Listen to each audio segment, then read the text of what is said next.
right. Hi, everybody. I am Dr. Amy Nelson. I am a naturopathic doctor and I practice here in Austin, Texas. I practice functional medicine. What that means is we kind of focus on the root cause of analysis or root cause of your illness. So I analyze that. And my three big areas are hormonal health, neurotransmitter health, and GI health. Today, actually, we're going to talk about the different diets that we've got going on. And this was actually a question from one of my colleagues. They really had an idea of, like, why don't you just talk about all the different diets that there are out there in the world? And it is confusing, let me tell you. And that's a good point because people come into the world with a lot of, I'm on this diet, I'm on that diet, my friend's on this diet, so I did this diet with her, him, her. And it was just, there's a lot going on, right? The keto diet, the Atkins diet, the low carb, the low fat, the high protein, the carnivore diet, the low FODMAP diet, oh boy, you can see we've got a lot happening. So how do we organize a diet for somebody? Where do we start? You know, when I teach nutrition's a ton of biochemistry first off. And so the first thing we're going to understand is, yes, you can have all the fats and the carbs and the vitamin content and the calories and whatever. Couple things. Does your GI system work? You know, is your GI system okay? You know, because the diet may not matter so much until you really heal up the GI. A lot of us, we've talked about leaky gut syndrome and all that kind of thing. So a lot of times just doing that. Now, when you start on that track, the first thing you say is, are we inflamed? So when I teach this to the nutrition students, I'm usually like, is it inflammatory? And what does that mean? Because when you really want to start with healing, you want to start with eating foods that don't create inflammation. How do I know if it creates inflammation? Well, you can study antibodies. You know, we've talked about the food allergy tests. I have like examples of them all the time. US Biotech's the one I use, right? So here's a food sensitivity test. Everything in the red zone's inflammatory. Everything in the green or yellow zone is fine, right? And antibodies are how you study that. So IgG, IgA, and IgE antibodies, you can actually run somebody's test to figure out their own personal anti-inflammatory diet. And then you kind of look at it and you see what's been going on. You ask them what they've been eating. So a lot of times people might say, you know, I eat these foods all the time and they're the ones that are highest in the inflammation zones. And I'm like, well, that's leaky gut syndrome. That means, like, first off, you need to eat a variety of foods. We're not meant to have 5 foods that we eat over and over again, even though I've been in that boat before where it's like, it's usually processed food, you know, your favorite 5 foods and your food rut and stuff.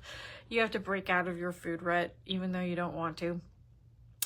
But usually if somebody's like, these are the foods I eat all the time, they're the most inflammatory, then I know for sure there's probably a leaky gut scenario. And we've talked about that a little bit before, like chronic gut inflammation. Your GI system is New York City of lymph nodes, right? So if we've got like that little mild inflammatory reaction that opens up the tight junctions in the bowel, and then we start introducing these, you know, poorly digested proteins and toxins and bacteria and things like that into the GI system, then we create this inflammatory reaction, you know, like that's something that just starts. And that is also going to create like this inflammatory bowel type situation. So it's a little bit collateral damage. Sometimes you eat the big inflammatory foods and then the little inflammatory foods like a carrot or the avocado, like they're not really that, they're inflamed, you know, but you can kind of see that there may be a mild inflammatory reaction to them, but the bigger inflammatory foods are huge. You can see that. And then you ask them about their food habits and they're like, it's usually gluten and dairy, spoiler alert. Like usually gluten and dairy are happening at a big time level. And then you're going to see like vegetables and fruits in a smaller level. So we know that from studying inflammation and the patterns of inflammation in food. So a lot of times, that's our first thing is it inflammatory? Well, then if it is, don't eat it. You may do this type of elimination diet for a certain period of time.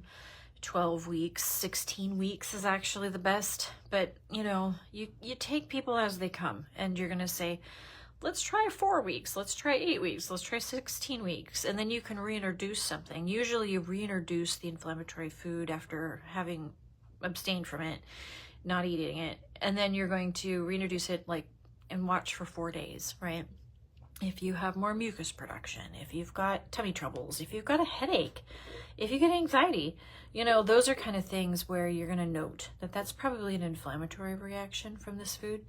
And then you go back to avoiding it, right? And so, you work with the anti-inflammatory food notion that way, and then you go into reintroducing the foods again, because in any diet whatsoever, including fasting starts as everybody asks me, should I fast? And I go, do you have an eating disorder?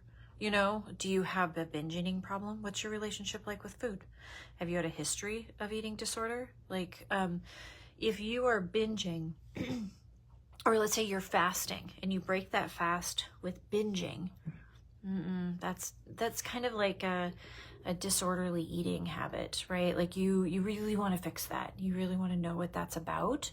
You may have to go work with a therapist. You may have to kind of understand something about your mental emotional state, about your nervous system, right? So even with fasting, a lot of good things can happen with fasting, but if it really triggers up a really dangerous relationship with food, you gotta catch that, right? And you have to ask those questions before recommending that. I always ask questions about that before I recommend fasting, right?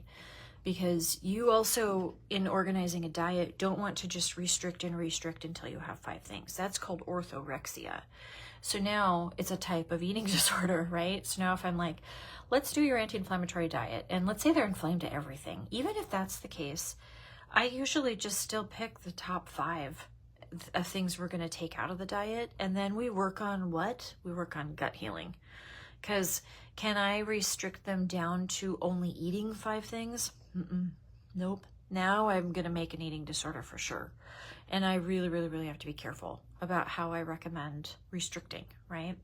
So what you want to do is reduce the inflammation, get the gut healing, and then, and add variety. You want to take out the big time trigger foods, but you want to promote the anti-inflammatory foods.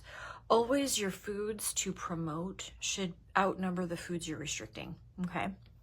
And your person may not feel that way because they may be like, I don't eat vegetables. And it's okay. We've all been there. Oh my gosh. I always think about myself too as a 20-year-old. I think I've told you all this before. Oh yeah, I thought, eating a bean burrito at Taco Bell was a really healthy choice. I was doing great that day, or this was in the 90s too, when it was all about the low fat diet. Talk about how times have changed, huh? Low fat diet, high carbohydrate diet, because that's what we thought would help with cholesterol. Boy, were we wrong, Why? Triglycerides, fats made from carbohydrates. So that's where you're like, oops. So nowadays, I think even American Heart Association uses the Mediterranean diet. And what is the Mediterranean diet? Well, omega-3 fatty acids. They've got more meats, more vegetables. When I look at the lowest inflammatory diet, it's meats and vegetables, and this gets into the whole vegetarian versus carnivore thing sometimes. And I just got back from 2 different CE events. Well, one I went to Denver, and then the other was just a virtual event that I attended, but it was about the digestive system. And oh boy, was it the carnivores versus the vegetarians. There was some, it was a presentation actually on osteopenia that suggested more vegetarian and vegan women have osteopenia, and the numbers don't lie. It was there. But we're talking protein. Does the protein have to be an animal protein, or can be a plant protein, right? So it could have just been we weren't eating enough protein, and so there's that.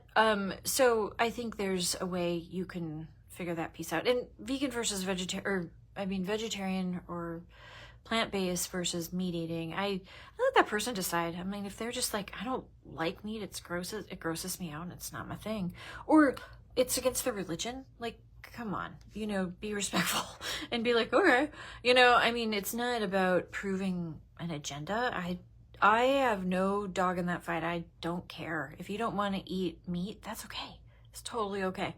We can come up with ideas of protein-rich foods instead of like meat foods, right? So the vegan versus or the vegetarian versus vegetarian versus like meat eating thing, I just let the person decide. I don't really have any like opinion on it. Inflammatory though. So if I have a vegetarian come in and they're like, I'm vegetarian, and they think they're healthy because of that, and then I ask what they eat, and I'm like, you're a carbitarian. You're eating all grains, all cereal, all, you're eating all this stuff and you're inflamed still. And you probably, code for vegetarian is all I eat is like cheese and bread. And so it's like, you want them to eat meat, or you don't want them to eat meat. You want them to eat vegetables. Like, and the meat eaters too, they won't eat enough. Nobody eats enough vegetables. That's the thing. If you eat mostly vegetables, awesome. Like, that's anti-inflammatory. It's, the lowest inflammatory category on the US Biotech all the time. Getting everybody to eat vegetables is a win. Same thing with fruits. I mean, you're not overdoing it with crazy fruits like the cotton candy grapes and stuff. Like, oh, you could eat the whole pack of those. But like, like really mineral rich, vitamin rich kind of fruits and vegetables, right? That's what you're going after. That is okay all day long. Now, the vegans are going to be a little bit better because they don't eat dairy, right? So that's a win right there. But they eat a lot of processed food. Like, there's a lot of processed food going on there, right?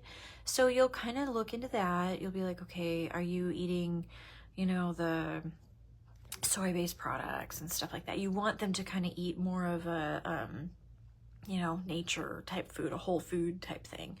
So that's the one key with that diet. The thing too is they eat a lot of gluten, right?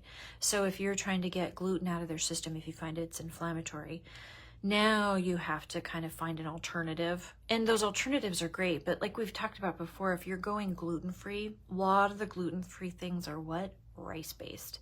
Now you got to watch those blood sugars, right? So if you put somebody on a gluten-free diet and you don't really talk to them about reducing their carbohydrates or watching the carb count, you might just make them diabetic. So that's a key thing with inflammatory diets, and making sure you understand somebody's base for are they pre-diabetic or something like that. So in any diet, you're going to look at that. So you will say to that person, like, look, I think you should just not eat grains, and that gets us now into the like keto diet, right? Or the low carbohydrate diet is what I like to call it. Keto technically means I get most of my calories from fats. And it was invented for studying children who had seizures. And this diet was noticed that if we went high fat, then the seizures went away.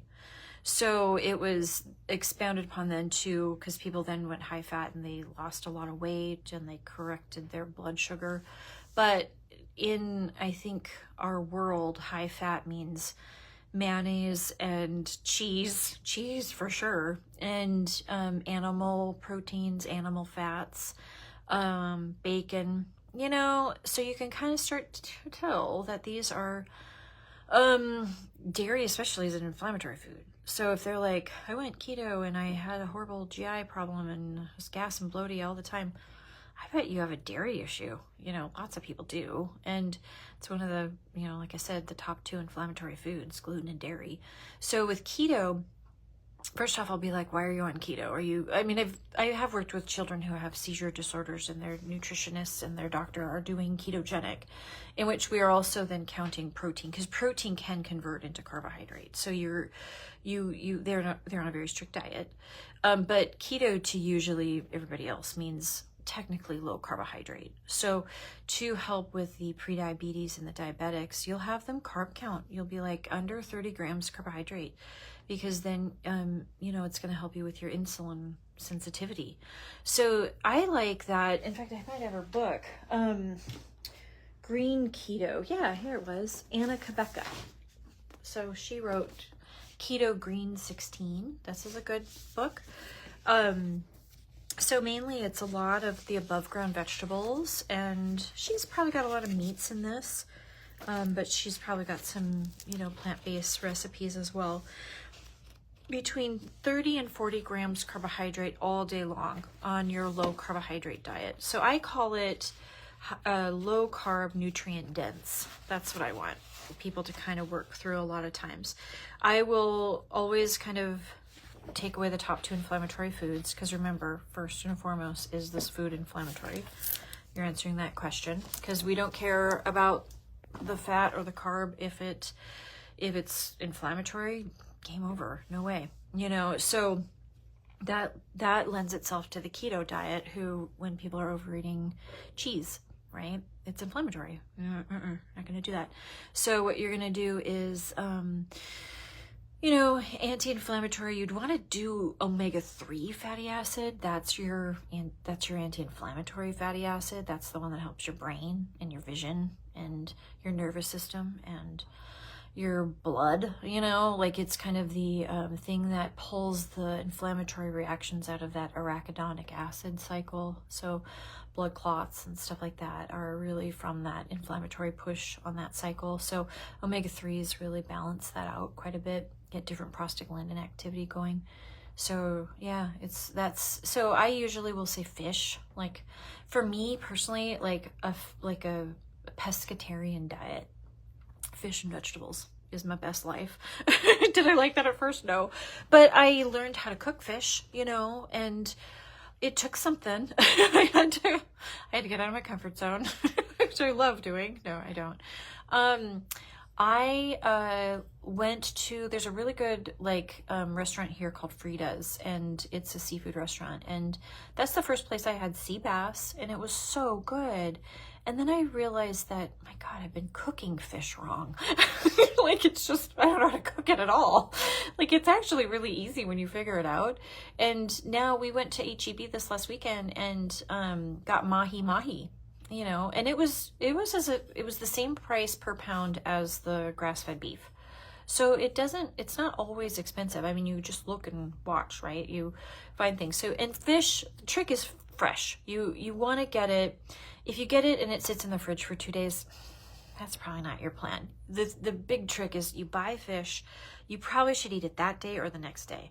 Or if I've really messed up and bought too much fish, I'll cook it up and then stick it I'll make salmon patties or a tuna fish. You use it in a tuna fish recipe. So cook it up as quickly as you can. So you cook it up that day. What it is you've got the skin, and you can Google these recipes. I think Food Network has changed our lives, helps us learn how to cook. So we've got you have usually your piece of fish, and it's got the skin side. First off, it's got to be all dry, pat it off with your towel, and then you pull the bones out, which is kind of fun to do after a while when you learn how to. I have a special plier thingy that is made for that. So now you pull out the bones, of course. Usually they've already done that for you, but every time they miss bones, so just do it yourself when you get home. So then you pat it dry, season it. I just honestly, for me in seasoning, I don't do, I watch the MSG like a hawk, and I really try to get fresh seasoning. I honestly I go to farmers markets, and there's the seasoning person. They've made their own seasoning, and we just strike up a conversation. We talk about seasoning for a half hour, and I figure out which one is the most delicious one, and then I use that, and I get obsessed with it and put it on everything. So make your food taste good. That's my mother's famous saying, is that's how you eat healthy, is you make your food taste good. So it's not you're doomed if it's a vegetable-based diet. You could put seasoning on it. It's going to be fine. So what happens is you put your yummy seasoning on it. Usually fish likes garlic, salt, pepper, dill. Fish likes dill quite a bit. Stuff like that. I like cumin, That's one of my favorites. So I'll do that. So you season it all up, skin side and then the other side. And then what you do is you have your pan. I love a cast iron skillet. I cook everything in a cast iron skillet. It just gets a different crust on everything. It works really well. Vegetables, everything. I cook it in a cast iron skillet. And I have a glass stovetop. Somebody told me the other day, oh, they can't use a cast iron skillet because they have a glass stovetop. It's not like you're banging the pans around. I mean, you're careful. You don't drop it, but don't drop anything on your glass top. You know what I mean? It's fine. You can use a cast iron skillet. You just have to watch the heat. I mean, it's electric heat. So anyway, is what it is. But it distributes the heat differently so that it cooks differently. So anyway, you have your pan really, really hot, and usually you're going to stick an oil in it or clarified butter, something like that. And so you put the skin side down. What happens to fish is that it grabs it and it acts like it's going to stick to the pan. But after like say a minute or two, it releases it. And then that's how you know how to flip it. So you just kind of poke it. Same thing on the grill. You just kind of poke it. Oh, it's still stuck. It's gonna unstick. I swear it is. Don't panic. So then what happens is you now know how to flip it. And I swear fish cooks in 4 minutes. That is fast food. That's faster than you standing in line at the fast food place, so like you do it that way. And then, yeah, what's, I learned at this conference too, we had a doctor from India and he was super cool. He said, season your food even after. Of course we do that, but you can throw some seasoning on it after. Oils like your olive oil or like a sesame oil or any of that, you can toss it after. So like, let's say you roasted up a bunch of vegetables, you can add like a dressing of olive oil or sesame oil after the fact. So you could dress your stuff with it. And that's how we can get better omega-3s, because we're like, oh, we cook with it. Well, you cook with it and you'll like oxidize the oil. And that's not really what you're talking about. You're not getting a good dose of the fresh oil in there. So what you want to do is just, eat it, like you could just toss it. So here too, you could probably drizzle a little really good olive oil or something on your fish.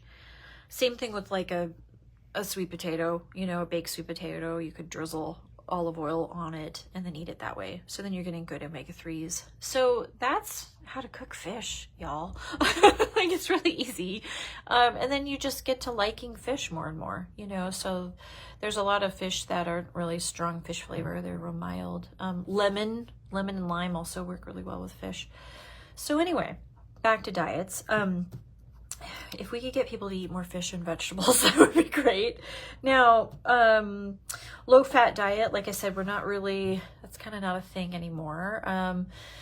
You would want, like if you have cholesterol issues, that for me is mainly anti-inflammatory. So I'm going to make sure that we are reducing inflammation, because an inflammatory reaction raises the LDL cholesterol, so that's on our perspective. We're going to look at that. Paleo, that's probably a diet I use quite a bit.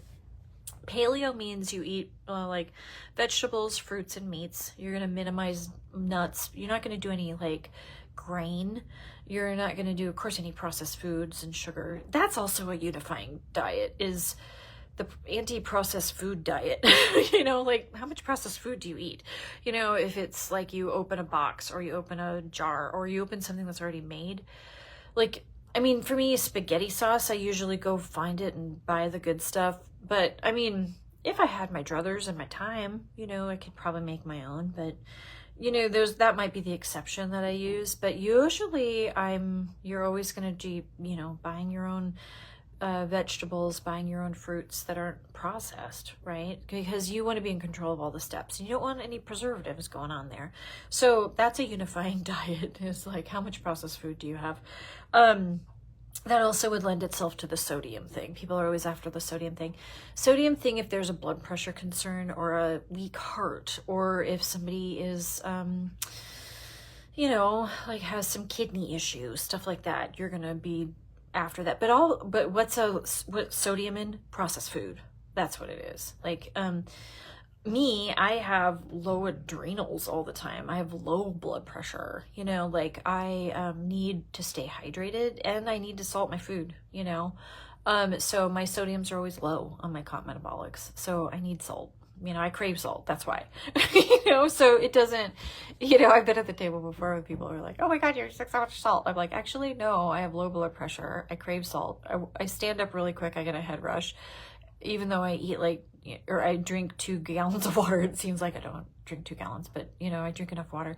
So some people need salt, right? So don't hound them, but some people don't. And those people are the ones that usually have a heart issue, a kidney issue, or something like that. We're all different, it's okay. Carnivore diet. That's been interesting. So carnivore diet is all I eat is meat. And so, I've listened to a lot of talks about carnivore diet, and sometimes it's interesting. Now, sometimes the carnivore people are all I eat is brisket, because it's good, right? It's smoked meat. I don't think you want to do that. But I do say to the carnivore people, I'm like, you need organ meats, right? Because if we're trying to get, say, vitamin C, if you're eating these meats that are lean and don't have vitamin C, that's exactly how people got rickets, right? So vitamin C is definitely found in, say, that's like the adrenal glands concentrate vitamin C. So the carnivore folks, I usually say, you need to be trying to consider some organ meats here, which that is where they kind of fall apart, I think, is they don't really consider that part. You can eat liver, kidney, lots of different cultures eat a lot of different organ meats. US culture, we don't really do that so much. Pate might be the closest thing we get to an organ meat. I myself don't like liver. I try really hard. I would have to have somebody else cook it. I myself can't cook it. I get grossed out. Liver's really bloody. When you put it in the pan and stuff, it's got a lot of, blood to it, and it just makes me nauseous. So I've tried cooking it once or twice, and I end up feeding it to the animals. I just give it away. The dog really had a great day that day when I tried eating liver.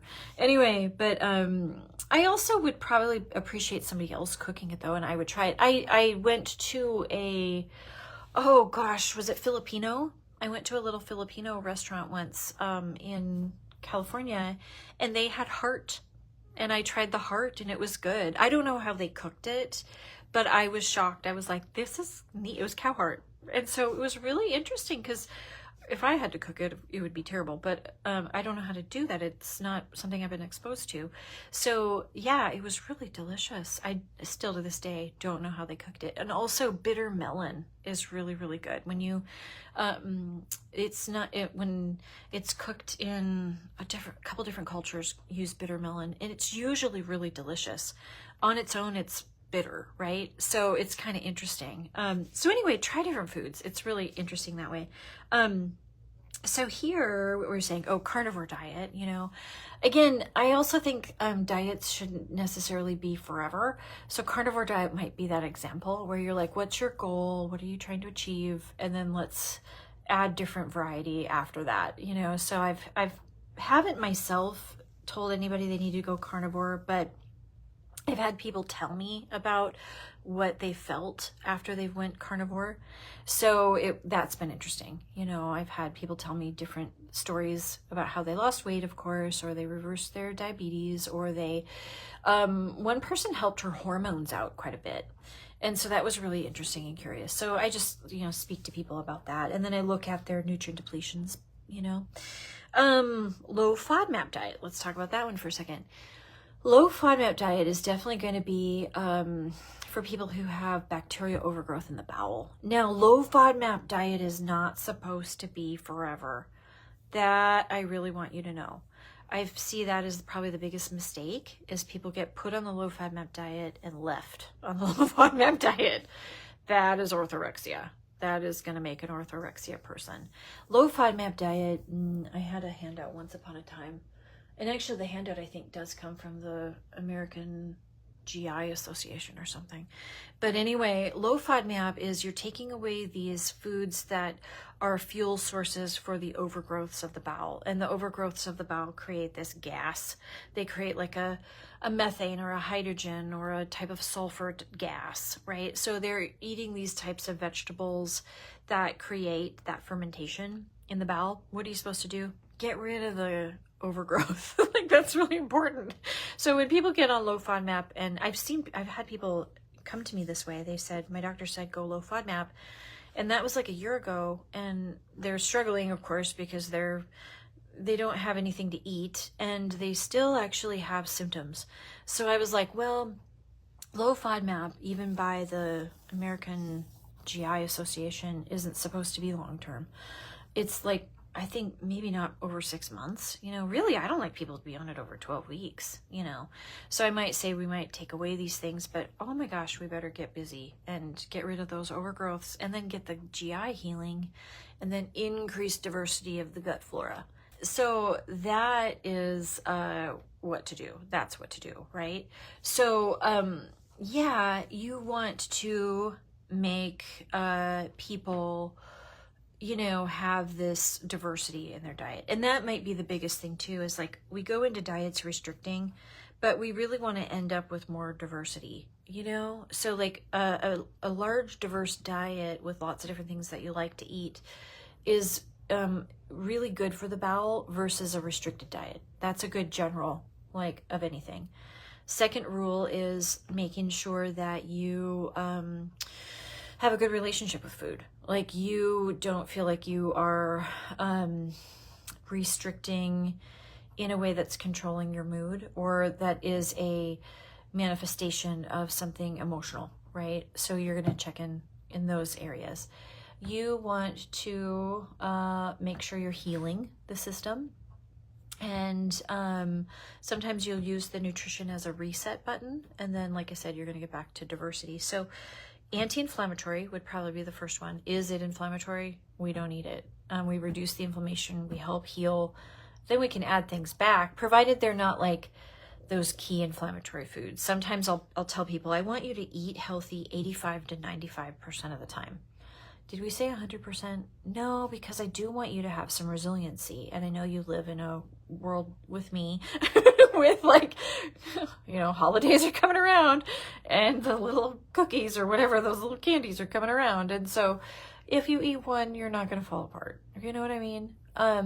It's also not a forbidden food. I don't have forbidden foods at my house, but I'm raising a 10-year-old, so I also want to have like association. So if we eat the food and we feel sick, then you want to bring that to light. You don't want to have somebody be like, your kiddo, being like, this is a restricted food, it's forbidden, and then they get, access to that food and overeat it. You know what I mean? It creates a weird dynamic emotionally with food. But on the other hand, if we eat a lot of that, and we have these conversations at my house. So if we eat a lot of that and we're gassier, or someone's saying I don't feel good, we go back to food. Hey, you remember you kind of wanted me to take you to McDonald's? And I did. You won't be like shaming about it, but just cause association, and it's really okay to provide the information out there so that somebody goes, you know what, not really interested in eating that way because I didn't feel good, so that's okay. Those conversations are okay. I think, yourself as well, eating, forbidden foods. That's weird, right? I would try to get to peace with that. I mean, for me, like, if I eat foods that I know inflame me, I just make sure I take, digestive enzymes, and I don't really sweat it. But on the other hand, if I have rosacea or if I'm anxious, I know why. I don't sit there and wonder. I went, well, it could have been the tiramisu that I, tasted good, but now I'm feeling this way. Yeah. And I don't, shame myself over it. I just go, time for some enzymes, and we will not be eating that every week, so it is what it is. You just try to be gentle with yourself. Yeah. But anyway, what's the theme here? All these different diets that are out there. Is it inflammatory? Ask yourself that. Is it restricting me? And am I having trouble with restrictions? Ask yourself that. Is it ending that I eat more foods? Is it increasing my variety of food? So like, you know, you're going to try more foods all the time. Gosh, I always tell myself, like, okay, it's holiday season. I'm going to have some Parmesan Reggiano. And it's probably okay for a day. And then tomorrow, same. And then by day 3, something's happening. So at least you get a few little days with Parmesan Reggiano.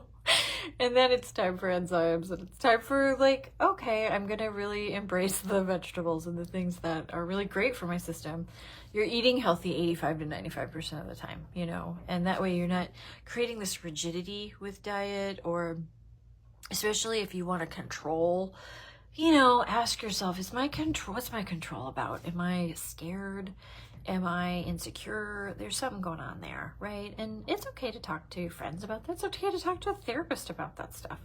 That's what that's there for. They can help you figure that out, you know, because it's usually deeper than just like being militant about your food. You know, when I go out to eat, like, they'll ask me, is it an allergy? And I was like, you know, it's nothing an enzyme can't handle. So I really, you know, I appreciate them asking, because some people really do have troubles like that. But I usually say, you know, I can handle like cross-contamination or something. And I kind of want everybody to get to that point where it's like, even your celiac person, technically you do want them to build resiliency, not so that they can eat dairy or gluten again, but so they don't get a crumb of it and fall apart. You know, like, you want them not to be so vulnerable in the world. You want them to kind of build some resiliency up to help support their decision, so that if they accidentally had it, it's not going to end up in the ER, you know?